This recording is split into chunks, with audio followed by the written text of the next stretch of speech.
A very warm welcome to Addis Dialogue. Today on the show we'll be talking about, of course, Africa Day, which was formerly known as Africa Liberation Day or Africa Freedom Day, which is an annual commemoration of the foundation of the Organization of African Unity on May 25, 1963. And on this day, African brothers and sisters across the continent renew their commitments as part of beefing up their brotherhood and friendship, as well as unity. We're going to delve into all this in today's episode. And my guest today is Kemi Seba, a Pan-Africanist activist and a strong proponent of African unity in the 21st century. And he's come to Addis Ababa, and I've caught up with him, and he's been gracious enough to give me some of his precious time to talk about African issues as Ethiopia and he celebrates African Day here in Addis Ababa, the political capital of Africa. I'm your host, Shifara Olako. Do stay with us. Thank you so much for joining me and welcome to Ethiopia.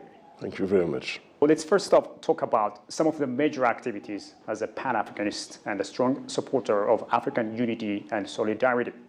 In this regard, could you briefly tell me some of the major things that you are doing and also the major reason that you've come all the way from your country to Addis Ababa, Ethiopia, to celebrate Africa Day? My main mission, first of all, I think it's very important to say that it's a blessing for me, for all my staff, to be present in the capital of Ethiopia, who is historically a capital of justice, self-determination, freedom, and equality. After that, I think that it's very important to say that my main mission is to work for spreads with my organization, political organization, Pan-African Emergency, spreads the Pan-Africanism everywhere on the continent and in the diaspora. We think that Pan-Africanism is the most strongest weapon for give freedom, justice, equality to all our people. In the 21st century, unfortunately, there is still colonialism, neo-colonialism, everywhere in Africa, and in the same way in some part of the diaspora, in Caribbean, for example. And we see Pan-Africanism as a science, a medicine, who is able to solve many illnesses who touch our people. And on this way, we work on the social justice, because we cannot speak about Pan-Africanism without spread social justice inside our people. We fight ethnicism, war between many ethnicity, because we think that it's very important to understand that united we are strong, divided we are very weak.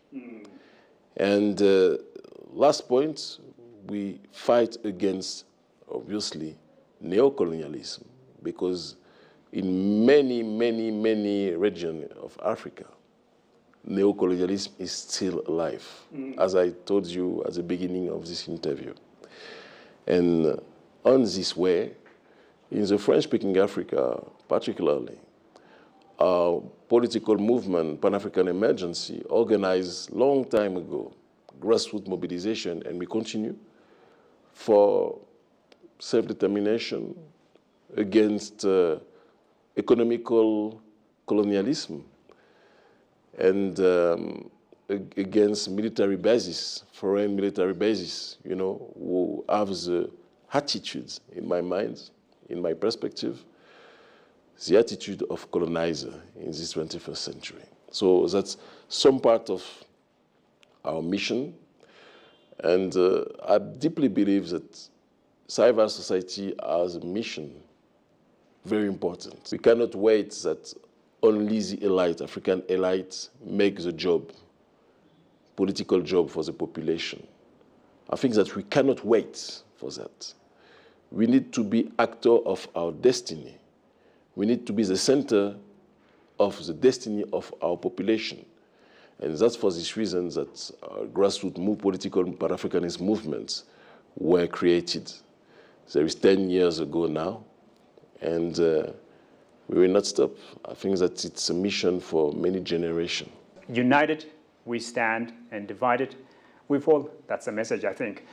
So talking about unity, as you said, of course, and as African Day is being celebrated in Ethiopia, let's also talk about the message or the meaning of the fact that Africa Day is being celebrated here in Ethiopia, a country that has never been colonized.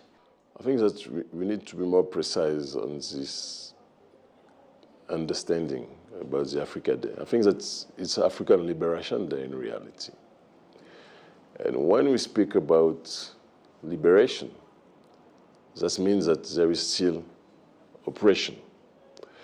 And that's true, for example, that Ethiopia had never been colonized. But that's true today that the foreign forces try to divide this powerful country, try to raise tension between many ethnicity. And that's a kind of, a new kind of colonization. And I think that it's very important that we could be able to understand the situation.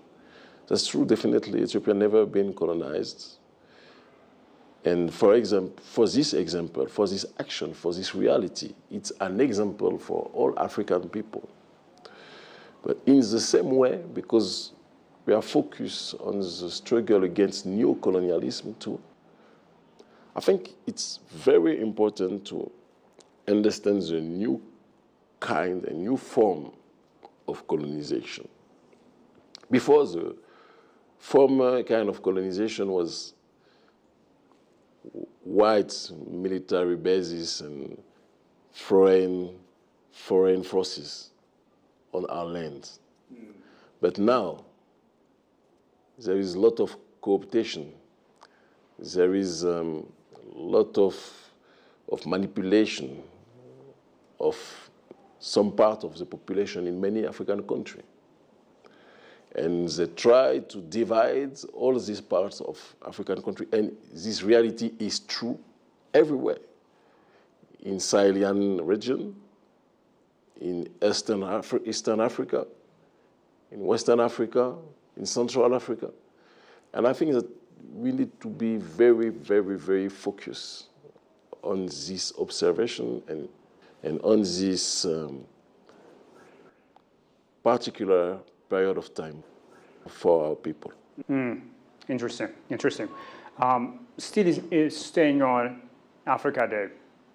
As you know, Africa Day commemorates the foundation of the OAU, the Organization of African Unity, in 1963. However, many remain unaware of what exactly Africa Day is and its significance, its historic significance. In this regard, could you share some of the historic significance of Africa Day in the liberation movement of Africans? I think that when we speak about Africa Day, obviously, as you said that before, it's linked with the creation of the Organization of African Unity. But in the same way, it's a kind of remembrance of all the struggles that our people made for become free. It's the remembrance of the necessity to love each other, to be on the way of solidarity, to be on the way of self-determination, to be on the way of embrace our own culture. And Africa Day is a remembrance of the only one reality for our people. United, we are strong. Divided, we are weak. And I think that it's important to say again that African Union today, in my mind, in my own perspective, has lost a lot of our own goals. The grassroots don't feel connected with the African Union today, because there is African Union became a kind of group of elite politicians, but these elite politicians, generally, they are not deeply linked with the grassroots population. When I say that, that doesn't mean that African Union is not necessary for all African people. That's absolutely not what I'm saying. But I try to put on the table the fact that we need to be linked with the grassroots population. Because you cannot speak about Pan-Africanism if you are not able to unify the diversity of African population. If you speak about Pan-Africanism, but nobody listens to you, that's not Pan-Africanism. That's some kind of oligarchic movement who is not linked with the population. And that's for this reason that our movement were created 10 years ago. We think that when you speak about Pan-Africanist, you need to have a popular approach. You need to be connected with the population.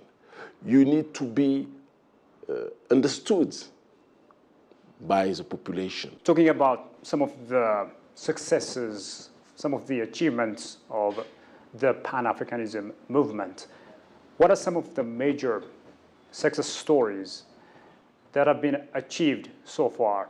And what are the major challenges that still need to be addressed properly? I think that if we just focus on the 21st century, there is a resurrection of the Pan-Africanist movement. And I think that if you invite me, that's because you know our role on this. The reality is, after the end of the Cold War, Pan-Africanism became some kind of